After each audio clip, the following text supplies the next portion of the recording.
है दोस्तों, हम लोग पढ़ रहे हैं एवोल्यूशन का प्राचीन इतिहास, जिसमें आज हम लोग देखेंगे इस्लाम धर्म। इसके पहले वैष्णव धर्म का वीडियो अपलोड कर दिया गया है। अगर आप नहीं देखे हैं तो जाकर देख लीजिए, क्योंकि आप पीछे से देखते आएंगे तभी समझ में आएगा। और बिल्कुल हम लोग सीरियल नंबर से चल रहे हैं, शुरू से लेकर लास्ट तक ख़त्म करेंगे। जीके जीएस के लिए सबसे बेस्ट बुक लूसेंट है, और आप जीके जीएस का पोर्शन कंप्लीट करना चाहते हैं, स्ट्रॉन्ग करना चाहते हैं, तो आप लूसेंट बुक को पढ़िए और वीडियो के माध्यम से रिवीजन कीजिए। आपको जीके जीएस बिल्कुल कंप्लीट हो जाएगा, स्ट्रॉन्ग हो जाएगा, कहीं भी दिक्कत नहीं होगा। चलिए शुरू करते हैं। इस्लाम धर्म दिया हुआ है। इस्लाम धर्म के संस्थापक हज़रत मुहम्मद साहब थे। इस्लाम धर्म के संस्थापक हज़रत मुहम्मद साहब थे। हज़रत मुहम्मद साहब का जन्म 570 ईस्वी में मक्का में प्रमुख कुरैश कबीले में हुआ। हज़रत मुहम्मद साहब का जन्म 570 ईस्वी में मक्का में प्रमुख कुरैश कबीले में हुआ। उनके पिता अब्दुल्ला और माता अमीना थी। हज़रत मुहम्मद साहब के पिता का नाम अब्दुल्ला और माता का नाम अमीना था। चलिए शुरू करते हैं। आगे दिया हुआ है, उनका लालन पालन उनके चाचा अबू तालिब ने किया। हज़रत मुहम्मद साहब का लालन पालन उनके चाचा अबू तालिब ने किया। आगे दिया हुआ, हज़रत मुहम्मद साहब को 610 ईस्वी में मक्का के पास हीरा नामक गुफा में ज्ञान की प्राप्ति हुई। हज़रत मुहम्मद साहब का ज्ञान की प्राप्ति कब हुआ? तो 610 ईस्वी में मक्का के पास हीरा नामक गुफा में। चलिए आगे देखते हैं। आगे दिया हुआ है, 24 सितंबर 622 ईस्वी को पैगंबर के मक्का से मदीना की यात्रा इस्लाम जगत में मुस्लिम संवत, जिसको हिजरी संवत भी बोलते हैं, के नाम से जाना जाता है।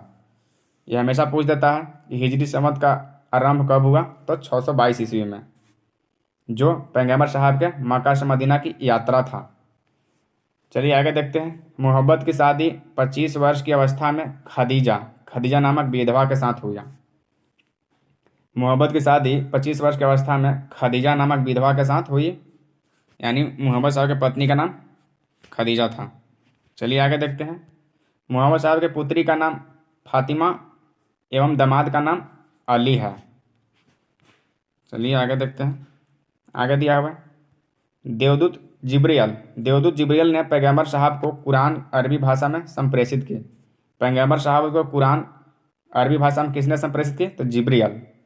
आगे दिया हुआ है, कुरान इस्लाम धर्म का पवित्र ग्रंथ है। कुरान इस्लाम धर्म का पवित्र ग्रंथ है। यह पवित्र ग्रंथ 114 अध्यायों में बटी हुई है। इसमें 6360 पद हैं। कुरान कितनी अध्यायों में बटी हुई है? 114 अध्यायों में, और इसमें 6360 पद हैं। आगे दिया हुआ है, पैगंबर मोहम्मद साहब ने कुरान की शिक्षाओं का उपदेश दिया। कुरान की शिक्षाओं का उपदेश किसने दिया? तो पैगंबर मोहम्मद साहब ने।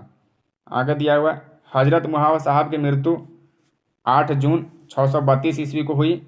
इन्हें मदीना में दफनाया गया, यानी मक्का में जन्म हुआ 570 ईस्वी में और मृत्यु हुआ 632 ईस्वी में, जिन्हें मदीना में दफनाया गया। मक्का में जन्म लिए और मदीना में दफनाया गया, और 610 ईस्वी में ज्ञान की प्राप्ति हुई।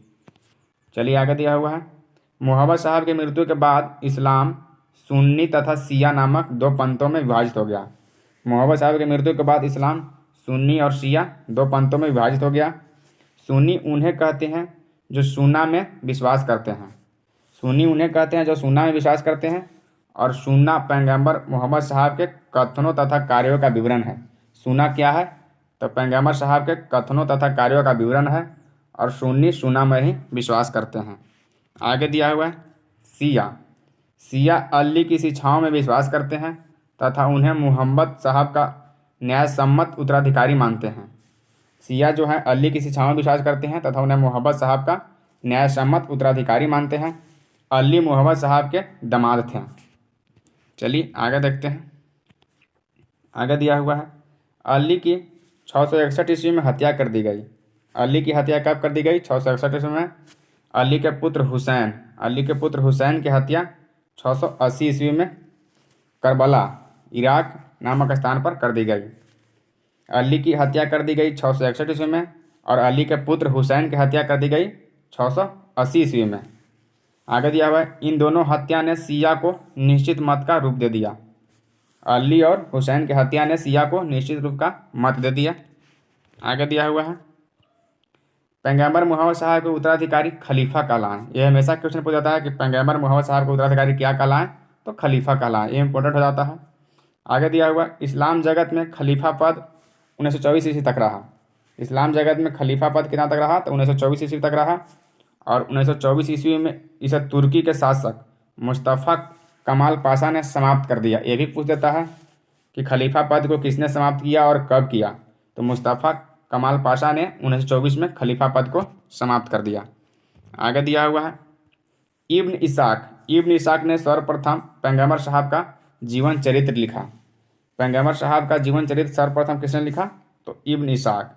आगे दिया हुआ है, मोहम्मद साहब पैगंबर के जन्मदिन पर ईद ए मिलाद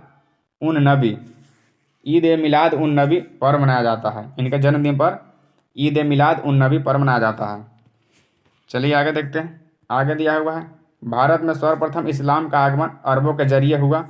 712 ईस्वी में अरबों ने सिंध जीत लिया। 712 ईस्वी में अरबों ने सिंध जीत लिया और सबसे पहले भारत के इसी भाग में इस्लाम एक महत्वपूर्ण धर्म बन गया। भारत में इस्लाम कब आया, तो 712 ईस्वी में काशी में आया था।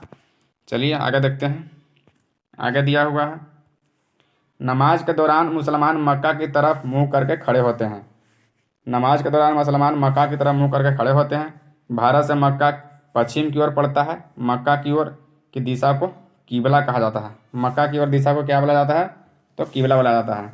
आप 1 2 बार 3 बार वीडियो देखेंगे तो बिल्कुल कंप्लीट हो जाता है। और इस्लाम धर्म ही ख़त्म हुआ। इसके आगे जो भी धर्म आएगा अगले वीडियो में हम लोग उसको कवर करेंगे। तो अगर वीडियो अच्छा लगा हो तो लाइक करें, सब्सक्राइब करें।